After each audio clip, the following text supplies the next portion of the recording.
ನಮಸ್ಕಾರ ವೀಕ್ಷಕರೇ, ಲೋಕಸಭಾ ಚುನಾವಣೆ 2024 ಯಾರು ಗೆಲ್ತಾರೆ ಯಾರು ಸೋಲ್ತಾರೆ ಕಾರ್ಯಕ್ರಮಕ್ಕೆ ಸ್ವಾಗತ. ನಾನು ಚಂದನ್. ನಮ್ಮ ಜೊತೆ ಇದ್ದಾರೆ ಇವತ್ತು ಕನ್ನಡ ಪ್ಲಾನೆಟ್ನ ಪ್ರಧಾನ ಸಂಪಾದಕರಾದ ದಿನೇಶ್ ಕುಮಾರ್ ದಿನವರು. ಸರ್ ನಮಸ್ಕಾರ.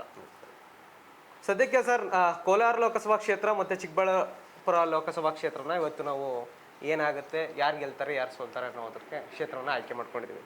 ಸರ್, ನೇರವಾಗಿ ಕೋಲಾರ ಲೋಕಸಭಾ ಕ್ಷೇತ್ರಕ್ಕೆ ಬಂದ್ಬಿಡೋಣ. ಸರ್, ಈ ಕ್ಷೇತ್ರ ಒಂಥರ KGF ಫಿಲಮ್ ಬಂದಾದ ನಂತರ ಈ ಕ್ಷೇತ್ರ ಒಂಥರ ದೊಡ್ಡ ಮಟ್ಟಕ್ಕೆ ಫೇಮಸ್ ಆಗೋಯ್ತು. ಇಲ್ಲಿ ಒಟ್ಟು ಮತದಾರರು 17 ಲಕ್ಷ. ಇದು ಒಂಥರ ಏನು SC ಮೀಸಲು ಕ್ಷೇತ್ರದ ಒಂದು ಭಾಗವಾಗಿ ಉಳ್ಕೊಂಡಿರುವಂಥ ಒಂದಿದು. ಏನಾಗ್ಬೋದು ಸರ್, ಮಹಿಳೆಯರು ಪ್ರಾಬಲ್ಯ ಹೊಂದಿರುವಂಥ ಈ ಕ್ಷೇತ್ರ, ಜೊತೆಗೆ ಪುರುಷರು 8 ಲಕ್ಷ ಇದ್ದರೆ ಮಹಿಳೆಯರು 8 ಲಕ್ಷ ಚಿಲ್ಲರೆ ಇದ್ದಾರೆ. ಇದ್ರ ಕೋಲಾರ ಇತಿಹಾಸ ಜೊತೆಗೆ ಕೋಲಾರದಲ್ಲಿ ಏನಾಗ್ಬೋದು? ನೀವು ಮೊದಲೇ ಹೇಳಿದಂತೆ ಭಾಳ ಕುತೂಹಲ ಮತ್ತು ಒಂಥರ ರೋಚಕತೆ ಹುಟ್ಟಿಸಿದಂಥ ಕ್ಷೇತ್ರ ಇದು. ಕಾರಣ ಏನು ಅಂತಂದರೆ ಕಾಂಗ್ರೆಸ್ ಒಳಗಿನ ಒಳ ಜಗಳಗಳು ಈ ಬಾರಿ ಭಾಳ ದಟ್ಟವಾಗಿ ಕಾಣಿಸಿದ್ದು. ಬೇರೆ ಯಾವುದೇ ಜಿಲ್ಲೆಗಿಂತ ಹೆಚ್ಚು ಅಥವಾ ಬೇರೆ ಯಾವುದೇ ಕ್ಷೇತ್ರಕ್ಕಿಂತ ಹೆಚ್ಚು ಕಾಂಗ್ರೆಸ್ನೊಳಗಡೆ ಒಂದು ದೊಡ್ಡ ಭೂಕಂಪನೆ ಆಗೋಯ್ತು. ಎಲ್ಲ ಗಮನಿಸಿದ್ವಿ. ಎಲ್ಲ ಶಾಸಕರುಗಳು ಸೇರಿ KH ಮುನಿಯಪ್ಪ ಅವರ ಸಂಬಂಧಿಗೆ ಟಿಕೆಟ್ ಕೊಡಬಾರ್ದು ಅಂತ ಹೇಳಿ ಒಂದು ಪಕ್ಷ ಅವ್ರು ಏನಾದ್ರು ಕೊಟ್ಟರೆ ನಾವೆಲ್ಲ ರಾಜೀನಾಮೆ ಕೊಡ್ತೀವಿ ಅಂತ ರಾಜೀನಾಮೆ ಕೊಡೋಕ್ಕೂ ಕೂಡ ಹೋದಂಥದ್ದು ಎಲ್ಲ ನಾವು ನೋಡಿದ್ವಿ. ಆಮೇಲೆ ನಾವು ಮಾಡಿ ತಪ್ಪಾಯಿತು ಅಂತ ಅವರು ಕೂಡ ಕ್ಷಮೆ ಕೇಳಿದ್ರು.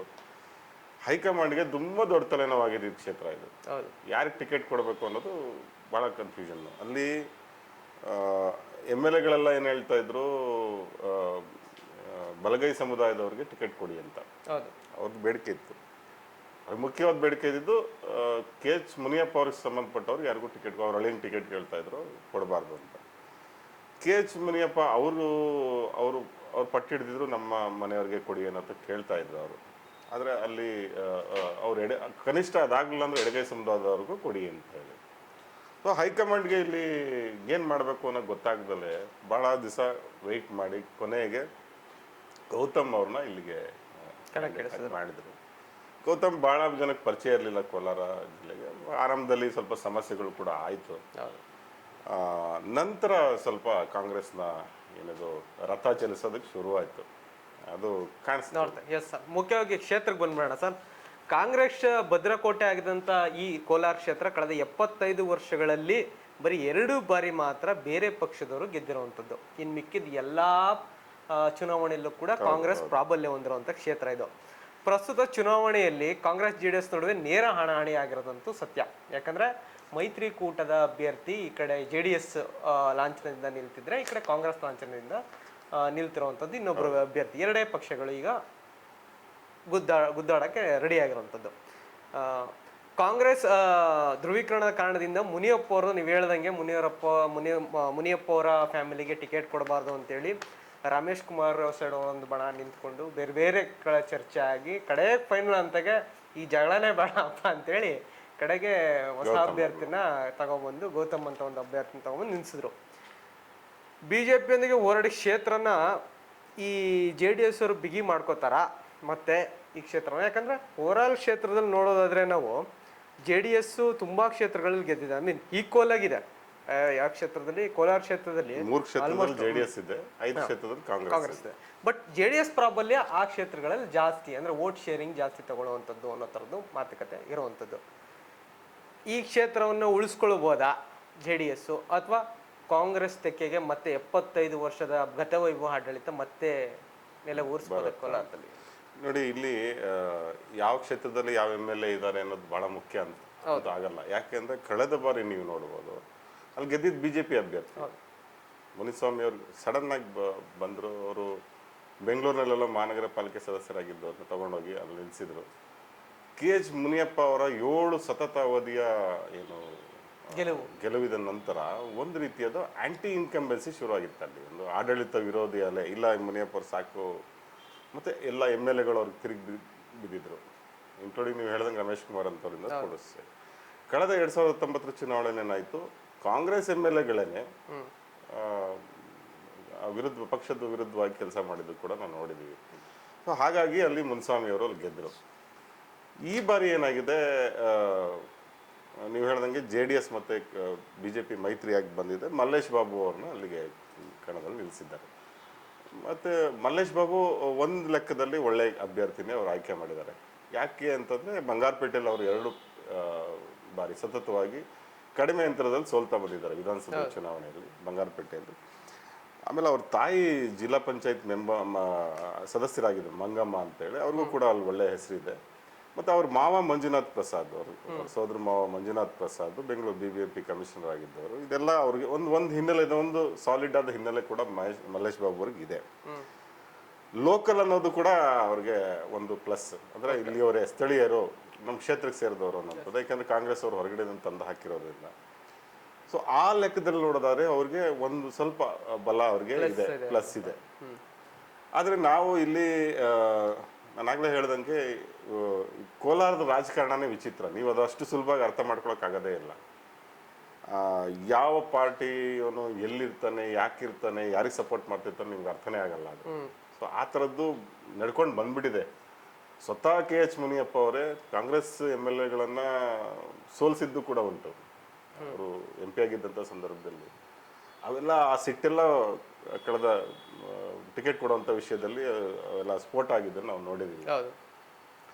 ಒಂದೇನಾಯಿತು ಅಂದರೆ ಗೌತಮ್ ಅವ್ರನ್ನ ತಗೊಂಬಂದಿದ್ರಿಂದ ತಕ್ಕ ಮಟ್ಟಿಗೆ ಅಲ್ಲಿನ ಏನು ಭಿನ್ನಮತ ಎದ್ದಿತ್ತು ಅದು ಸ್ವಲ್ಪ ಮಟ್ಟಿಗೆ ಶಮನ ಆಯಿತು. ಕಾಂಗ್ರೆಸ್ ಶಾಸಕರುಗಳು ಏನು 5 ಜನ ಇದ್ದಾರೆ, ಮತ್ತು ಸೋತಂಥ ಕಾಂಗ್ರೆಸ್ ಮುಖಂಡರುಗಳು, ಮತ್ತು ಜಿಲ್ಲೆಯಲ್ಲಿ ಭಾಳ ಜನ ಕಾಂಗ್ರೆಸ್ನ ಹಿರಿಯ ಮುಖಂಡರುಗಳೆಲ್ಲ ಇದ್ದಾರೆ, ಅವರೆಲ್ಲ ಸ್ವಲ್ಪ ಮಟ್ಟಿಗೆ ಕೆಲಸ ಮಾಡಿದ್ರು ಅನ್ನೋಂಥದ್ದು ಕಾಂಗ್ರೆಸ್ಗೆ ಸಮಾಧಾನ ತರುವಂಥ ವಿಷಯ ಆಗಿದೆ.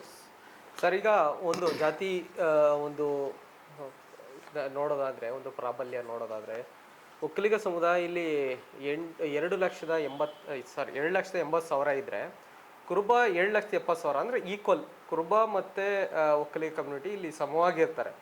ಬೋವಿ 2 ಲಕ್ಷ ಇದ್ದರೆ ಮುಸ್ಲಿಂ 3 ಲಕ್ಷ ಇರ್ತಾರೆ. Banajiga 1 lakh, SC ST community ಇಲ್ಲಿ 6 ಲಕ್ಷ ಚಿಲ್ಲರೆ ಇರುವಂಥದ್ದು. ಈ ಥರ ಸೇರಿದ್ರೆ 1,4 ಲಕ್ಷ ಚಿಲ್ಲರೆ ಇರುವಂಥದ್ದು. ಯಾರು ನಿರ್ಣಾಯಕ ಆಗ್ಬೋದು, ಯಾವ ಕಮ್ಯುನಿಟಿ ಇಲ್ಲಿ ನಿರ್ಣಾಯಕ ಆಗ್ಬೋದು? ಇದು SC ಮೀಸಲು ಕ್ಷೇತ್ರ ಆಗಿದ್ರೂ ಕೂಡ ಯಾರು ನಿರ್ಣಾಯಕ ಪಾತ್ರ ಯಾವ ಕಮ್ಯುನಿಟಿ ವಹಿಸ್ಬೋದು ಇಲ್ಲಿ ಅಂತ? ನಿರ್ಣಾಯಕ ಪಾತ್ರ ನನ್ನ ಮಟ್ಟಿಗೆ ಇಲ್ಲಿ ಒಂದೇ ದಲಿತ ಮತಗಳು ನಿರ್ಣಾಯಕ ಆಗುತ್ತೆ, ಇನ್ನೊಂದು ಒಕ್ಕಲಿಗರ ಮತಗಳಾಗುತ್ತೆ. ದಲಿತರಲ್ಲಿ ಏನಾಗೋಯ್ತು ಅಂದ್ರೆ ಎಲ್ಲಾ ಶಾಸಕರು ನಮಗೆ ಬಲಗೈ ಅಭ್ಯರ್ಥಿಯನ್ನು ಕೊಡಿ ಈ ಬಾರಿ ಅಂತ ಕೇಳ್ತಾ ಇದ್ರು. ಯಾಕಂದ್ರೆ ಕೋಲಾರದಲ್ಲಿ ಸತತವಾಗಿ ಎಡಗೈ ಅಭ್ಯರ್ಥಿ ಕೊಟ್ಟಾಗಿದೆ. ಮತ್ತೆ ಬಲಗೈ ಸಮುದಾಯದ ಜನಸಂಖ್ಯೆ ಜಾಸ್ತಿ ಇರೋದ್ರಿಂದ ಅವ್ರಿಗೆ ಕೊಡಿ ಅಂತ ಅವ್ರು ಕೇಳ್ತಾ ಇದ್ರು. ಆದ್ರೆ ಕೊಡ್ಲಿಲ್ಲ. ಕೊಟ್ಟಿದ್ದೇನಂದ್ರೆ ಮತ್ತೆ ಎಡಗೈ ಸಮುದಾಯದ ಗೌತಮ್ ಅವ್ರಿಗೆ ಕೊಟ್ಟಿರೋದು. ಸೊ ಬಲಗೈ ಸಮುದಾಯದವ್ರು ಯಾವ ತರ ವೋಟ್ ಮಾಡಿದ್ದಾರೆ ಅನ್ನೋದು ಮುಖ್ಯ ಆಗುತ್ತೆ. ಅಲ್ಲಿ 6 ಲಕ್ಷ ಅದು ಕೂಡ ಮುಖ್ಯ ಆಗುತ್ತೆ. ಇವೆಲ್ಲ ಜಾತಿ ಈಕ್ವೇಶನ್ಗಳು ನಮಗೆ ಗೊತ್ತಿರಲ್ಲ, ಅದು ಬಹಳ ಅಂಡರ್ ಕರೆಂಟ್ ಕೆಲಸ ಮಾಡಿರುತ್ತೆ. ಅದು ಒಂದು. ಮತ್ತೆ ಒಕ್ಕಲಿಗರ ಮತಗಳು ಬಹಳ ನಿರ್ಣಾಯಕ ಆಗುತ್ತೆ. ನೀವು ಕುರುಬರ ಮತಗಳನ್ನ ನೀವು ಕುರುಬ ಸಮುದಾಯದವರು ಆಬ್ವಿಯಸ್ಲಿ ಅವರು ಸಿದ್ದರಾಮಯ್ಯ ಅವ್ರಿಗೆ ಹೆಚ್ಚು ವೋಟ್ ಮಾಡ್ತಾ ಬಂದಿದ್ದಾರೆ. ಕಳೆದ ಚುನಾವಣೆಯಲ್ಲಿ ನಾವು ನೋಡಿದ್ವಿ ಸಿದ್ದರಾಮಯ್ಯ ಅವ್ರ ಕಾರಣಕ್ಕಾಗಿ ಅಲ್ಲಿ ವೋಟ್ಗಳು ಹೆಚ್ಚು ಬಂದೇ ಬರುತ್ತೆ. ಆದ್ರೆ ಒಕ್ಕಲಿಗರಲ್ಲಿ ಏನಾಗಿದೆ ಅನ್ನೋಂಥದ್ದು, ಒಕ್ಕಲಿಗರಲ್ಲಿ ನಾವು ಹಿಂದೆ ಎಲ್ಲ ಡಿಸ್ಕಷನ್ ಮಾಡಿದಂತೆ ಈ ಸಾರಿ ಒಕ್ಕಲಿಗರೆಲ್ಲ JDS ಮಾಡಬೇಕು ಅನ್ನುವಂಥದ್ದು ಕೆಲವು ಕಡೆ ಅಂಡರ್ ಕರೆಂಟ್ ಕಾಣಿಸಿದೆ. ಅದು ಕೋಲಾರದಲ್ಲೂ ಅಲ್ಲಲ್ಲಿ ಕಾಣಿಸ್ಕೊಂಡಿದೆ.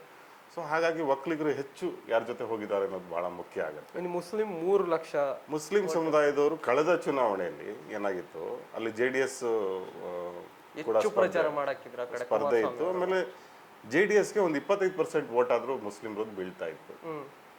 ಅಲ್ಲಿ JDS ಯಾವಾಗ BJP ಜೊತೆ ಅಲಯನ್ಸ್ ಆಯ್ತು, ಮುಸ್ಲಿಮರು ಇನ್ನು JDSಗೆ ವೋಟ್ ಮಾಡೋದು ಕಷ್ಟ ಆಗತ್ತೆ.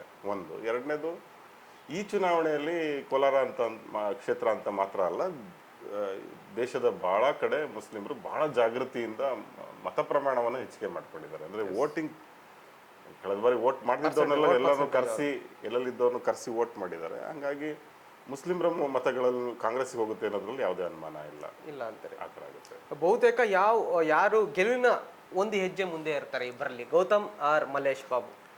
ಇದು ಈ ಕೋಲಾರದನ್ನ ಬಹಳ ಟ್ರಿಕ್ಕಿ ಆಗಿದೆ ಇದು.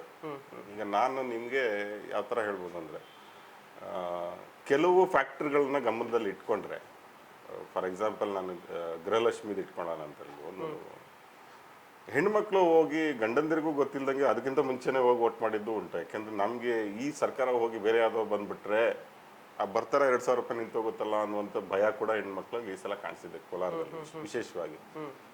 ಹೆಣ್ಮಕ್ಳು ಅಲ್ಲಿ ಡಿಸೈಡಿಂಗ್ ಫ್ಯಾಕ್ಟರ್ ಆಗಿದ್ದಾರೆ. ಮತ್ತೆ ಮುಸ್ಲಿಮರು ಸಹಜವಾಗಿ ಅಲ್ಲಿ ಕಾಂಗ್ರೆಸ್ ಅನ್ನು ಬೆಂಬಲಿಸ್ತಿರ್ತಾರೆ. ಆಮೇಲೆ ಬೇರೆ MLA-ಗಳೆಲ್ಲ ಕೆಲಸ ಮಾಡಿದ್ದಾರೆ. MLA-ಗಳೆಲ್ಲ ಮೊದಲು ಸ್ವಲ್ಪ ಹೂ ಅಂತಿದ್ರು, ಕೊನೆಗೆ ಅವರು ಪ್ರತಿಷ್ಠೆಗೋಸ್ಕರನಾದ್ರು. ಈಗ ಉದಾಹರಣೆಗೆ ರೂಪಾ ಶಶಿಧರ್ ಅವರು KGF-ನಲ್ಲಿ MLA, ಮುನಿಯಪ್ಪನವ್ರ ಮಗಳು. ನಾನು ಕನಿಷ್ಠ 500 ಲೀಡರ್ ಕೊಡ್ಲಿಲ್ಲ ಅಂದ್ರೆ ನನ್ನ ಮರ್ಯಾದೆ ಏನಾಗುತ್ತೆ ಏನದು. ಯಾಕೆಂದ್ರೆ ಇವ್ರು ಬೇಕಂತಾನೆ ಓಟ್ ಕೊಡ್ಸಿಲ್ಲ, ಇವ್ರ ಮನೆಯವ್ರಿಗೆ ಟಿಕೆಟ್ ಕೊಟ್ಟಿಲ್ಲ ಅಂತ ಹೇಳಿ ಈ ಥರದ್ದೆಲ್ಲ ಬರುತ್ತೆ ಅನ್ನೋ ಕಾರಣಕ್ಕೆ ಅವರು ತುಂಬಾ ಕೆಲಸ ಮಾಡಿದ್ದಾರೆ. ಮತ್ತೆ ಒಳ್ಳೆ ಕೆಲಸಗಾರ್ತಿ ಕೂಡ ಹೌದು. ಆಮೇಲೆ ಉದಾಹರಣೆ ನೀವು ಶಿಡ್ಲಘಟ್ಟ ತಗೊಂಡ್ರೆ ಅಲ್ಲಿ ಘಟಾನುಘಟಿ ಲೀಡರ್ಗಳು. ಆಂಜನಪ್ಪ ಅವರು ಕಳೆದ ಬಾರಿ ಪಕ್ಷೇತರಾಗಿ ನಿಂತ್ಕೊಂಡು 2ನೇ ಸ್ಥಾನದಲ್ಲಿದ್ದರು. ರಾಜೀವ್ ಅವರು, ವಿ ಮುನಿಯಪ್ಪ ಎಲ್ಲ ಒಟ್ಟಾಗಿ ಸೇರಿ ಒಂದೇ ವೇದಿಕೆಯಲ್ಲಿ ಒಟ್ಟಿಗೆ ಕ್ಯಾನ್ವಾಸ್ ಮಾಡಿದ್ದನ್ನು ನೋಡಿದ್ದೀವಿ ನಾವು. ಅಲ್ಲಿ ನಿಮ್ಮ JDS MLA ಇದ್ರೂ ಕೂಡ ಅಲ್ಲಿ ಚೆನ್ನಾಗಿ ಕೆಲಸ ಆಗಿದೆ. ಈ ಥರದ್ದೆಲ್ಲ ನೋಡಿದ್ರೆ ಕಾಂಗ್ರೆಸ್ ಕನಿಷ್ಠ 1 ಲಕ್ಷ ಓಟ್ಗಳಲ್ಲಿ ಇಲ್ಲಿ ಗೆಲ್ಲಬೇಕಾಗತ್ತೆ ಈ ತರ ಫ್ಯಾಕ್ಟರ್ ವರ್ಕ್ ಮಾಡಿದ್ರೆ.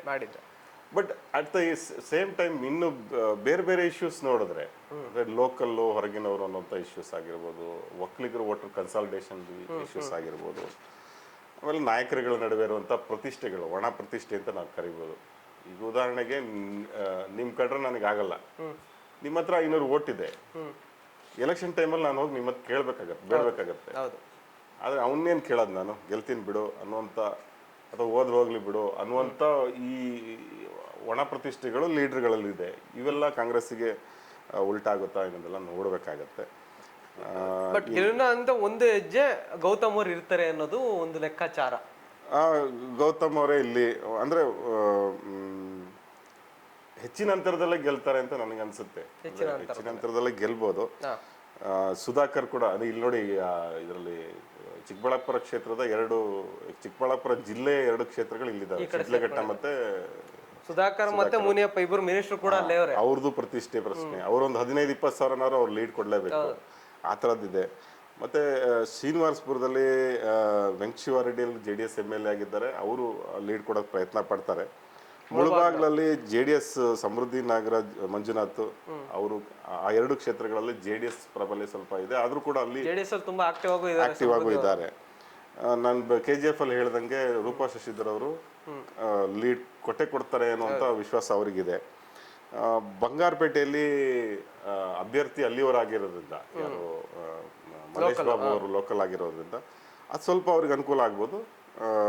SN ನಾರಾಯಣ ಸ್ವಾಮಿನೂ ತುಂಬಾ ಅಲ್ಲಿ ಕೆಲಸ ಮಾಡಿದ್ದಾರೆ ಅನ್ನುವಂಥದ್ದು ಇದೆ. SN ನಾರಾಯಣ ಸ್ವಾಮಿಗೆ ಪ್ರಬಲವಾದ ಸ್ಪರ್ಧೆ ಕೊಟ್ಕೊಂಡು ಬಂದಿರೋದು, ಹಂಗಾಗಿ ಅಲ್ಲಿ ಅವರು ಕೂಡ ಮಾಡಿರೋ ಸಾಧ್ಯತೆ ಇದೆ. ಮಾಲೂರು ಅಲ್ಲಿ ನಂಜೇಗೌಡರು MLA.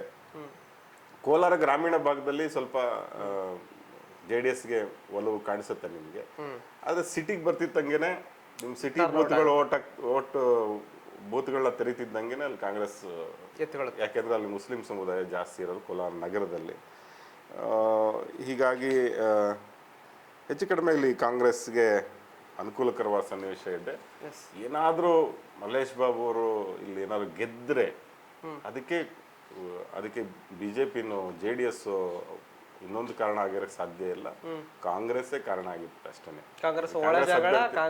ಕಾಂಗ್ರೆಸ್ ಅಭ್ಯರ್ಥಿ ಇಲ್ಲೇನಾದ್ರು ಸೋತ್ರೆ ಅದಕ್ಕೆ ಕಾಂಗ್ರೆಸ್ಸೇ ಕಾರಣ ಹೊರತು ಬಹುತೇಕ ಈ ಕ್ಷೇತ್ರ ಕೋಲಾರ ಕ್ಷೇತ್ರನ ಬಿಟ್ಕೊಟ್ರದ ಹಿಂಗೆ ಒಳ ಜಗಳದಿಂದಲೇ 2 ಸಲ ಕಳೆದ ಬಾರಿ ಹೋಗಿತ್ತು, 2 ಸಲನೂ ಕೂಡ ಹೋಗಿರೋಂಥದ್ದು. ಎಸ್, ಹಾಗಾಗಿನೇ ಮುನಿಸ್ವಾಮಿ ಅವರು 7 ಲಕ್ಷ ಚಿಲ್ಲರೆಯಿಂದ ಲಾಸ್ಟ್ ಟೈಮು ಮುನಿಯಪ್ಪ ಅವ್ರ ಎದುರುಗಳು ಕೂಡ ಗೆದ್ರು. ಜೊತೆಗೆ ಆಡಳಿತ ವಿರೋಧಿ ಮುನಿಯಪ್ಪ ಅವರ ಆಡಳಿತ ನಮಗೆ 7 ವರ್ಷದಿಂದ ನೋಡಿದೀವಿ ಸಾಕು ಅಂತೇಳಿ ಈ ಕಡೆ ಬೇರೆ ಕಡೆ ಓಟ್ ಹಾಕಿರೋಂಥದ್ದು ಇರ್ಬೋದು. ಎಸ್, ನೋಡೋದಲ್ಲ ವೀಕ್ಷಕರ, ಕೋಲಾರ ಲೋಕಸಭಾ ಕ್ಷೇತ್ರದಲ್ಲಿ ಒಂದು ಹೆಜ್ಜೆ ಕಾಂಗ್ರೆಸ್ನ ಅಭ್ಯರ್ಥಿ ಆಗಿರೋಂಥ ಗೌತಮ್ ಮುಂದೆ ಇರ್ತಾರೆ ಅನ್ನೋದು ಒಂದಷ್ಟು ಗ್ರೌಂಡ್ ರಿಪೋರ್ಟ್ ವರದಿಗಳು ಹೇಳ್ತವೆ. ಈಗ ಸದ್ಯಕ್ಕೆ ಕೋಲಾರ ಲೋಕಸಭಾ ಕ್ಷೇತ್ರ ಇಷ್ಟ ಆದ್ರೆ ಚಿಕ್ಕಬಳ್ಳಾಪುರ ಪಕ್ಕದಲ್ಲಿರುವಂತ ಕ್ಷೇತ್ರ ಇದು ಅವಳಿ ಜವಳಿ ಕ್ಷೇತ್ರ ತರ ಇದು. ಒಂದು ಕಾಲದಲ್ಲಿ ಚಿಕ್ಕಬಳ್ಳಾಪುರ ಕೋಲಾರದ ಜಿಲ್ಲೆಯೊಳಗೆ ಚಿಕ್ಕಬಳ್ಳಾಪುರ ಲೋಕಸಭಾ ಕ್ಷೇತ್ರ ಸರ್ ಹೇಳೋದಾದ್ರೆ ಸುಧಾಕರ್ ಅವರ ಒಂದು ಪ್ರತಿಷ್ಠೆಯ ಕಣ. ಯಾರು? ಡಾಕ್ಟರ್ K ಸುಧಾಕರ್ ಮತ್ತೆ ಸಚಿವ ಸುಧಾಕರ್ ಇಬ್ರು ಕೂಡ ಪ್ರತಿಷ್ಠೆಯ ಕಣ.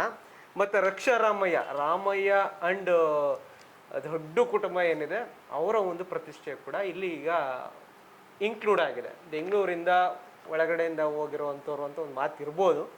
ಆದರೆ ನಮ್ಮ ಚಿಕ್ಕಬಳ್ಳಾಪುರ ಕ್ಷೇತ್ರದಲ್ಲಿ ರಾಮಯ್ಯ ಫ್ಯಾಮಿಲಿಯ ಕೊಡುಗೆಗಳು ಅಪಾರವಾಗಿದೆ ಅನ್ನೋದು ಮಾತುಗಳು ಕೇಳಿಬರುವಂಥದ್ದು. 1977ರಲ್ಲಿ ಚಿಕ್ಕಬಳ್ಳಾಪುರ ಲೋಕಸಭಾ ಕ್ಷೇತ್ರ ಅಸ್ತಿತ್ವಕ್ಕೆ ಬಂತು. ಅಲ್ಲಿಂದ 2019ವರೆಗೂ ಕಾಂಗ್ರೆಸ್ ತೆಕ್ಕೆಯಲ್ಲಿದ್ದಂಥ ಈ ಕ್ಷೇತ್ರ 2019ರಲ್ಲಿ ಭದ್ರಕೋಟೆನ ಭೇದಿಸಿದ್ರು. ಯಾರು? BJP.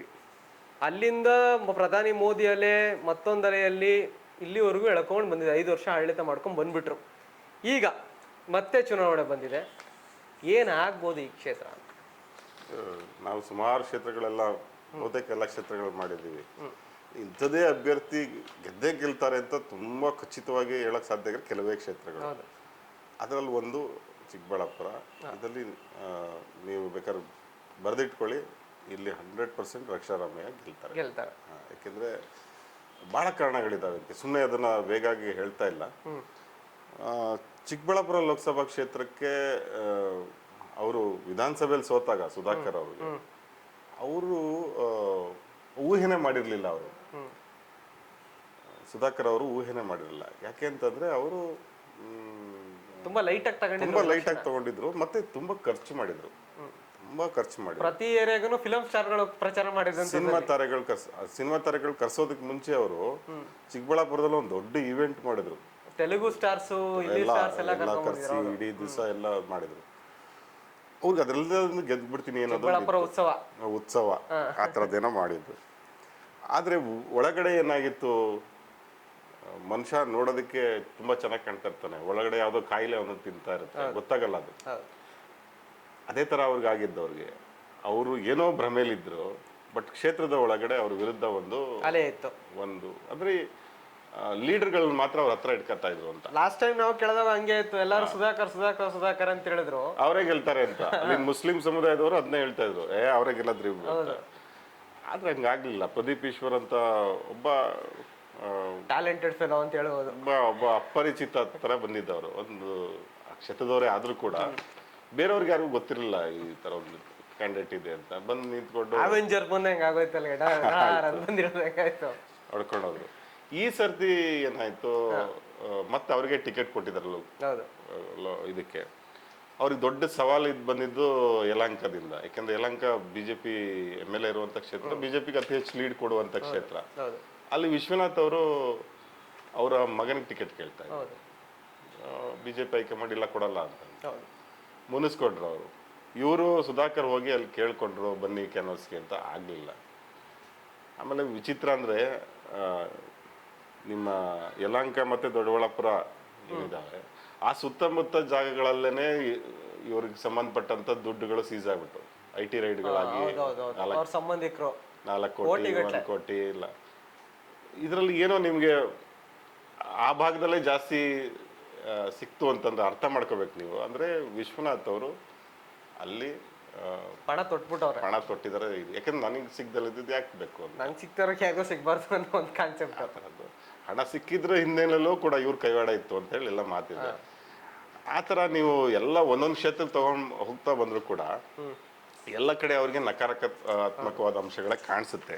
ಸೊ ಹಂಗಾಗಿ ಒಂದರಿಂದ ನಾನು ಹೇಳ್ಬೇಕು ಅಂದ್ರೆ ಇಲ್ಲಿ ಕಾಂಗ್ರೆಸ್ 5 ಕ್ಷೇತ್ರ, ಬಿಜೆಪಿ 2 ಕ್ಷೇತ್ರ, ಪಕ್ಷೇತರ 1 ಇಲ್ಲಿ ಗೆದ್ದಿರುವಂಥದ್ದು. ಹೌದು. ಮತ್ತೆ ಏನು ಅಂತಂದ್ರೆ ನಿಮ್ಗೆ ರಕ್ಷಾರಾಮಯ್ಯ ಅವ್ರನ್ನ ಅಭ್ಯರ್ಥಿ ಮಾಡಿದ್ರಿಂದ ಒಂದು ಲಾಭ ಸ್ಪಷ್ಟವಾಗಿದೆ. ಇಲ್ಲಿ ಬಲಿಜ ಸಮುದಾಯದವರ ಸಂಖ್ಯೆ ಕೂಡ ಇದೆ, ಆ ಕಮ್ಯುನಿಟಿ ಕೂಡ ಇದೆ. ಅದು ಕೂಡ ಒನ್ ಸೈಡೆಡ್ ಆಗುವಂತ. ಸುಮ್ಮನೆ ಒನ್ ಸೈಡೆಡ್ ಅಂದ್ರೆ 100ಕ್ಕೆ 100 ಎಲ್ಲ ಬಂದು ಅವ್ರಿಗೆ ವೋಟ್ ಮಾಡ್ತಾರೆ ಅಂತಲ್ಲ ನಾ ಹೇಳೋದು. 90 ಭಾಗ ಆದ್ರೂ 60-70 ಭಾಗ ಆದ್ರೂ ಕೂಡ ಅದು ತುಂಬಾ ದೊಡ್ಡ ಸಂಖ್ಯೆ ಆಗುತ್ತೆ. ಹಂಗಾಗಿ ಅವ್ರಿಗೆ ಅಲ್ಲಿ ಲಾಭ ಕಾಣಿಸುತ್ತೆ. ಬಾಗೇಪಲ್ಲಿಯಲ್ಲಿ ಸುಬ್ಬಾರೆಡ್ಡಿ ಅವರಿದ್ದಾರೆ. ಚಿಕ್ಕಬಳ್ಳಾಪುರದಲ್ಲಿ ಪ್ರದೀಪ್ ಈಶ್ವರ್ ಬರೀ ಚಿಕ್ಕಬಳ್ಳಾಪುರ ಮಾತ್ರ ಅಲ್ಲ, ಇಡೀ ಕ್ಷೇತ್ರದಾದ್ಯಂತೆಲ್ಲ ಓಡಾಡಿದ್ರು ಈ ಚುನಾವಣೆಯಲ್ಲಿ. ಈ ಸಲ ನಾನು ರಾಜಕೀಯದಿಂದನೇ ಈಗಲೇ ರಾಜೀನಾಮೆ ಕೊಡ್ತೀನಿ, ಎಲೆಕ್ಷನ್ ನಿಂತ್ಕೊಳ್ಳಿ ಬೇಕಾದ್ರೆ ಅವರು. ಸೊ ಗೆದ್ಬಿಟ್ರೆ ನಾನು ರಾಜೀನಾಮೆ ಕೊಡ್ತೀನಿ, ಯಾರು ಬೇಕಾದ್ರೆ ಚಾಲೆಂಜ್ ಮಾಡ್ತಾನೆ ಇರ್ತಾರೆ. ಅವರು ಕೂಡ ಚೆನ್ನಾಗಿ ಕೆಲಸಗಳು ಮಾಡಿದ್ದಾರೆ ಅಂತ. ಯಲಹಂಕದಲ್ಲಿ ಲೀಡ್ ಸಿಗ್ಬೋದು ಬಿಜೆಪಿಗೆ, ಆದರೆ ನಿರೀಕ್ಷಿಸಿದ ಮಟ್ಟಿಗೆ ಲೀಡ್ ಅಲ್ಲಿ ಸಿಗುವಂಥ ಸಾಧ್ಯತೆ ಕಡಿಮೆ ಇದೆ. ಒಳ ಏಟುಗಳು ಜಾಸ್ತಿ ಇದೆ.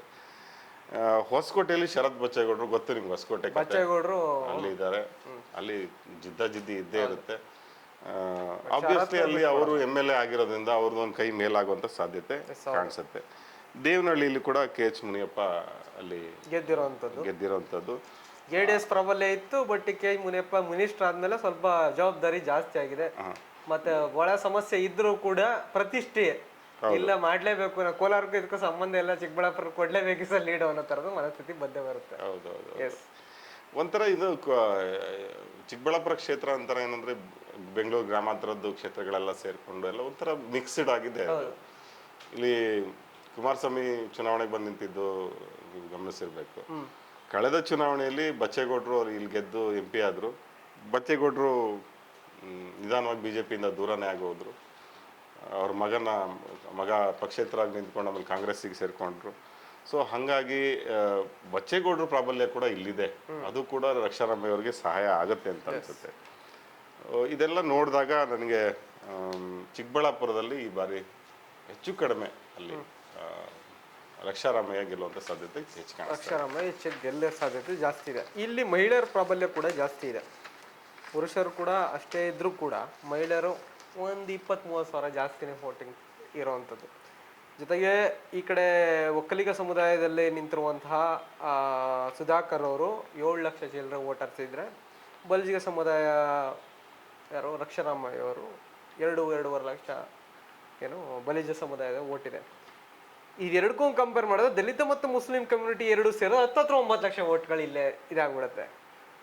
ಅಲ್ಲ, ಅದೇ ನಾನು ಹೇಳಿದೆ, ಒಕ್ಕಲಿಗರ ವೋಟ್ಸ್ಗಳು ತುಂಬಾ ಇದೆ, ಮೇಜರ್ ಪ್ಲೇ ಮಾಡುತ್ತೆ. ಒಕ್ಕಲಿಗರು ಒಂದು ಸೆಕ್ಷನ್ JDS ಪರಾನೇ ಯಾವಾಗಲೂ ಇತ್ತು. ಆ JDS ವೋಟ್ಗಳು ಕೂಡ ಇಲ್ಲಿ ಟ್ರಾನ್ಸ್ಫರ್ ಆಗುವಂತ ಸಾಧ್ಯತೆ ಇರುತ್ತೆ. ಲಾಸ್ಟ್ ಟೈಮ್ ಸುಧಾಕರ್ JDS ಬಗ್ಗೆ ಕೆಟ್ಟದಾಗ ಮಾತಾಡೋದ್ರಿಂದ ಅದು ಸ್ವಲ್ಪ ಅವಾಯ್ಡ್ ಆಗ್ಬೋದಾ ಅಂತ. ಇವ್ರು ಯಾಕೆ ನಿಂತ್ಕೊಂಡ್ರು, ಜನಗಳ ನೆನಪು ಬಹಳ ಕಡಿಮೆನೆ, ಅವರೆಲ್ಲ ಮರ್ತು ಹೋಗ್ಬಿಟ್ಟಿರ್ತಾರೆ. ಆದ್ರೆ ಒಕ್ಕಲಿಗರ ವೋಟ್ಗಳಲ್ಲಿ ಜಾಸ್ತಿ ವೋಟ್ಗಳು ಸುಧಾಕರ್ ತಗೊಳ್ಳೋ ಸಾಧ್ಯತೆ ಜಾಸ್ತಿ ಇದೆ.